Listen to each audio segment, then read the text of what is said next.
Hello నమస్కారం. ఈరోజు లక్ష్మి గారి దగ్గరికి వచ్చాం. తెలుసు కదా లక్ష్మి గారు, చూడండి అడ్డం కదండి, ఇట్లా పట్టుకోండి. ఇట్లాగేనా? హాయ్ అండి, బాయ్ అండి, నమస్తే. బాగున్నారా? నేను చాలా చాలా బాగున్నాను. ఏంటంటే ప్రతి ఓళ్ళు నన్ను ప్రేమించేస్తున్నారండి, మ్యారేజ్ చేసుకుంటాను అంటున్నారు. మరి ఏంటో నాకు అర్థం అవ్వట్లేదండి. లక్ష్మి గారు, ఇలా మీతో ముఖ్య విషయం మాట్లాడడానికి వచ్చాను నేను. ఓకే, ఏంటంటే మిమ్మల్ని చూపించండి ఒకసారి. మీది పెళ్ళి అంతా నిజమేనండి? అవునండి, నిజమే. ఏంటంటారు మీ బాధ ఏంటో చెప్పండి నాకు. అదే కంగ్రాచులేషన్ చెప్పడానికండి. సరే, అవునండి, కుదిరిందండి. మనిషి బాగానే ఉంటాడు, మీ హైట్ ఉంటాడు, బాగానే ఉంటారు, ముక్కు మొహం కూడా బాగుంటుందండి. 50 సంవత్సరాలు ఉంటాయి.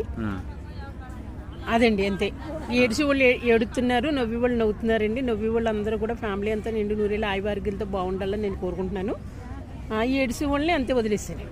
ఏం పేరండి మీ హస్బెండ్?